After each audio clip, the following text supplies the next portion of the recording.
Myself, Professor Pawar VK from Department of Geography, J.A.T Art, Science and Commerce College for Women, Malegaon. On behalf of this video presentation, I welcome you all. Second is the Red Sea. The Red Sea communicates with the Arabian Sea through the narrow and shallow Gulf of Aden. Near this gulf, the salinity of the Red Sea is 36.5% and it increases towards the Suez Canal where it is 41%. The salinity of this sea is more because it is surrounded on all sides by deserts and not a single river joins it. It receives very little rainfall, thus the supply of fresh water is less. Moreover, it lies across the Tropic of Cancer where the rate of evaporation is high. Number third, the Baltic Sea. The Baltic Sea lies in the polar region of the temperate lands. Its salinity is less. It is an elongated sea with a greater north-south extent.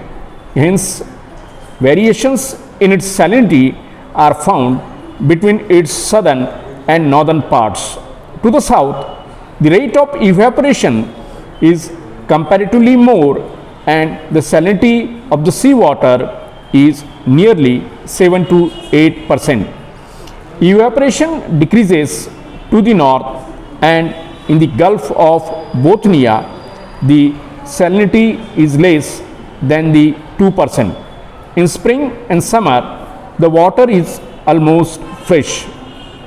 The salinity of Baltic Sea is less due to 4 reasons. First reason, the sea receives a plentiful supply of water due to the melting of snow. Second reason, it receives fresh water from heavy rainfall. Number third, numerous European and Swedish rivers pour large amounts of fresh water into the sea. Number fourth, the rate of evaporation over the water is less. Then number fourth, the Black Sea. The salinity of Black Sea is low. It is only 18 to 18.5%. The rate of evaporation is less on the sea. Numerous large European rivers like the Danube, the Danister, the Dnieper and the Don pour large volumes of fresh water into the sea. As compared with its size, the supply of fresh water is more. Now, we will see the salinity of inland lakes and sea. The salinity of the inland lakes depends on the rate of evaporation, the supply of fresh water and the existence of an outlet through which a river rises from the lake.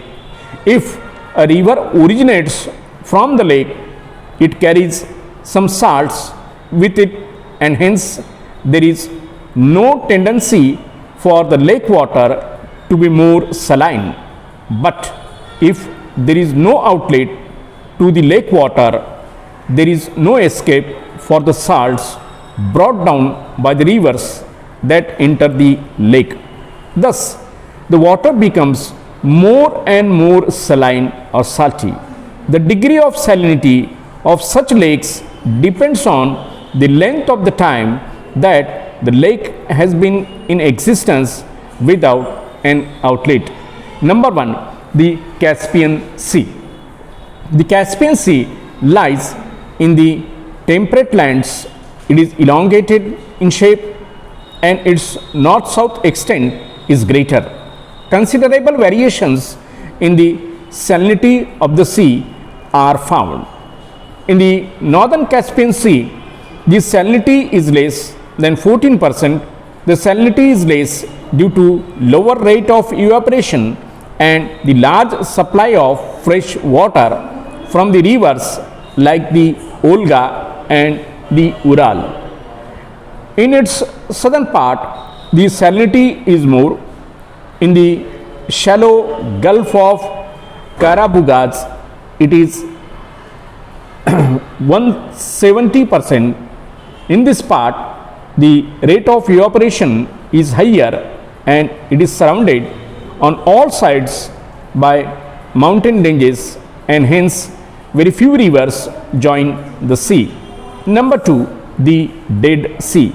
The Dead Sea is the saltiest of all the inland lakes, the salinity being 237.5%. It is to be noted.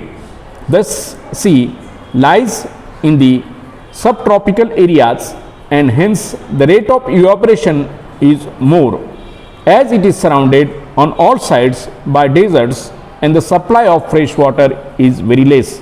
The name Dead Sea is because due to the excessive salinity, no marine life is found in this sea, and hence the name the Dead Sea.